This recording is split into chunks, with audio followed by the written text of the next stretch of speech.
आहेत आणि सुरुवात मुंबईतल्या दादरच्या बातमीनं करूया। दादरमधलं प्रसिद्ध असं हनुमान मंदिर ते हटवण्याला स्थगिती देण्यात आलेली आहे। मंगलप्रभात लोढा यांनी ही प्रतिक्रिया दिली।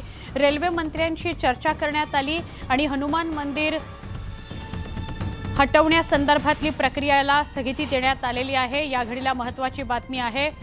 हजारो लोकांचं श्रद्धास्थान असलेलं हनुमान मंदिर हटवण्याकरता रेल्वे प्रशासनानं नोटीस काढलेली होती आणि त्यामुळे आज आदित्य ठाकरे तिथे भेट देणार होते, त्यानंतर किरीट सोमय्या भेट देणार होते।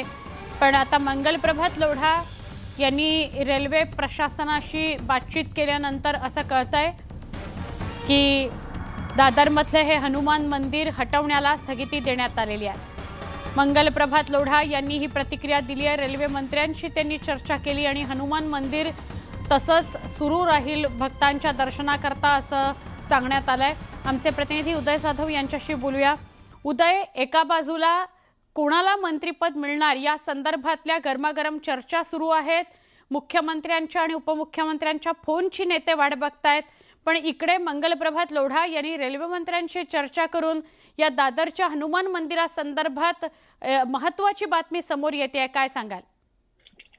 काल आपण पाहिलेलं आहे की शिवसेना ठाकरे गटाचे पक्षप्रमुख उद्धव ठाकरे यांनी पत्रकार परिषद घेऊन दादर पूर्व रेल्वे स्थानकाच्या बाहेर असणारं हनुमान मंदिर, जे प्रसिद्ध मंदिर आहे, 80 वर्ष जुनं मंदिर आहे आणि या मंदिराला मध्य रेल्वे प्रशासनाकडे अनधिकृत ठरवून ते मंदिर हटवण्यासंदर्भातली नोटीस जी आहे ती बजावण्यात आली होती। त्यामुळे कुठेतरी हिंदुत्वाचा मुद्दा जो आहे तो प्रखरपणे उद्धव ठाकरे यांच्याकडनं पत्रकार परिषदेमध्ये उठवण्यात आला होता आणि त्यावरती आक्षेप घेण्यात आला होता। आणि आज संध्याकाळी 5:30 वाजता शिवसेना प्रमुख आदित्य ठाकरे आणि ठाकरे गटाचे नेते संजय राऊत हे याच हनुमान मंदिरमध्ये महाआरती देखील करणार होते। त्यामुळे एकंदरीत राजकीय वातावरण जे आहे त्यामुळे तापलेलं होतं। मात्र आता भाजपचे ज्येष्ठ नेते आणि माजी मंत्री मंगलप्रभात लोढा यांनी या हनुमान मंदिराला भेट दिलेली आहे आणि तिथे त्यांनी प्रसिद्धी माध्यमांना माहिती दिलेली आहे की मध्य रेल्वे प्रशासनाने जी अनधिकृत ठरवणारी जी नोटीस या मंदिराला बजावली होती त्या नोटीसला आता स्थगिती देण्यात आलेली आहे। त्यामुळे आता या वादाला पूर्ण विराम मिळाला असल्याचं आपण म्हणू शकतो। त्यामुळे एकंदरीत ज्या प्रकारे हिंदुत्वाच्या मुद्द्यावर एकूण एक मोठं जन आक्रोश आणि आंदोलन जे आहे उभारण्याचा तयारीत शिवसेना ठाकरे गट होता, त्याला आता कुठेतरी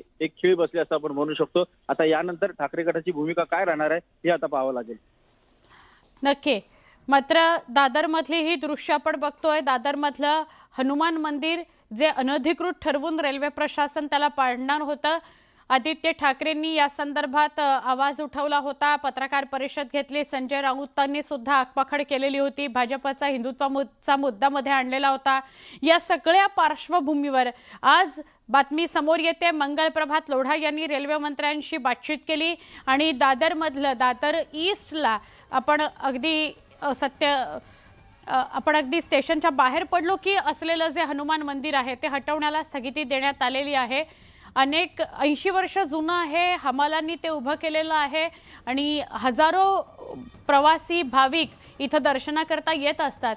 त्यामुळे हे मंदिर हटवू नये अशा मागणीने जोर धरला होता। मंगलप्रभात लोढा यांनी रेल्वे मंत्र्यांशी चर्चा केली आणि आता हे मंदिर हटणार नाहीये तिथून। मंगलप्रभात लोढा यांनी या संदर्भातली प्रतिक्रिया सुद्धा दिलेली आहे। उदय, धन्यवाद माहिती दिल्याबद्दल। राज्य मंत्रिमंडळ विस्तारात शिवसेनेत नव्या चेहऱ्यांना पसंती देण्यात येणार आहे। वरिष्ठ सूत्रांनी न्यूज 18 लोकमतला ही माहिती दिली आहे। जर अनेक ज्येष्ठ आणि माजी मंत्र्यांना यामध्ये नारळ मिळू शकतो। शिवसेनेत यंदा उदय सामंत, शंभूराज देसाई, दादा भुसे यांचं मंत्रिपद निश्चित असल्याचं कळतंय। तर नव्या चेहऱ्यांमध्ये भरत गोगावले, संजय शिरसाट, प्रताप सरनाईक, अर्जुन खोतकर, भावना गवळी तसंच मंगेश कुडाळकर आणि प्रकाश आंबेडकर यांना मंत्रिपद मिळू शकतं अशी सूत्रांची माहिती आहे। गुलाबराव पाटील आणि तानाजी सावंत यांचं मंत्रिपद धोक्यात असण्याची शक्यता आहे। दुसरीकडे अब्दुल सत्तार, संजय राठोड, दीपक केसरकर यांना डच्चू मिळणार असल्याचं बोललं जात आहे। त्यामुळे आता शिवसेनेत नक्की कोणाला मंत्रिपद मिळणार याकडे अवघ्या राज्याचं लक्ष आहे।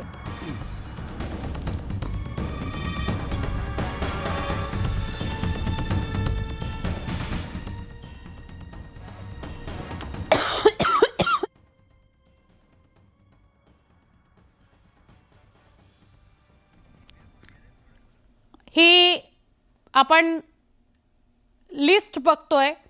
काही असे मंत्री आहेत ज्यांना पुन्हा संधी मिळू शकते, त्यामध्ये उदय सामंत आहेत, दादा भुसे आहेत आणि काही असे मंत्री आहेत ज्यांना डच्चू मिळू शकतो, त्यामध्ये संजय राठोड, अब्दुल सत्तार, दीपक केसरकर. आता संजय राठोड आणि अब्दुल सत्तार हे प्रगती पुस्तकात नापास दाखवले गेलेले होते. काही असेही नेते आहेत ज्यांना पुन्हा संधी मिळू शकते. एका महत्त्वाच्या बातमीकडे वळूया. मंत्रिमंडळ विस्तार अखेर उद्या नागपुरात होणार आहे.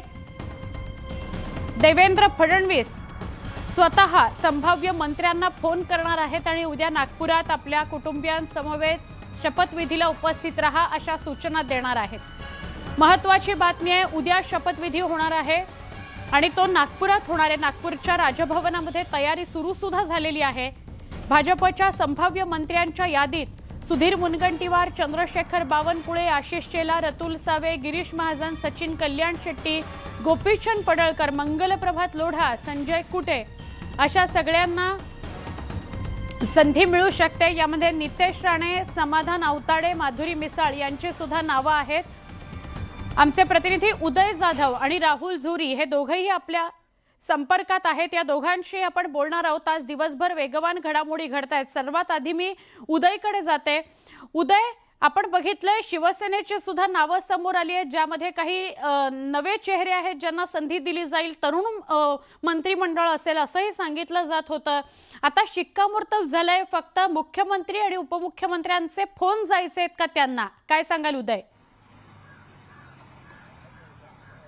अगदी बरोबर आहे सुवर्णा. राज्य मंत्रिमंडळ विस्ताराला अवघे 24 तासांचा अवधी उरलेला आहे. उद्या दुपारी 3च्या सुमारास नागपूर, महाराष्ट्राची उपराजधानी येथील राजभवनाच्या प्रांगणामध्ये हा शपथविधी सोहळा पार पडणार असल्याचं सांगितलं जात आहे. आणि जे संभाव्य मंत्री उद्या शपथ घेणार आहेत त्यांना स्वतः मुख्यमंत्री देवेंद्र फडणवीस हे सर्वांना फोन करून शपथ घेण्यासाठी निमंत्रित करणार आहेत. त्याचबरोबर उपमुख्यमंत्री एकनाथ शिंदे हे शिवसेनेच्या मंत्र्यांना देखील फोन करणार आहेत. त्याचबरोबर उपमुख्यमंत्री अजित पवार हे राष्ट्रवादी काँग्रेसमधल्या त्यांच्या मंत्र्यांना देखील फोन करणार असल्याची माहिती मिळते. मात्र या मंत्रिमंडळ विस्तारामध्ये कोण मंत्री शपथ घेणार याबद्दल अजूनही उत्सुकता जी आहे ती प्रचंड ताणलेली आहे.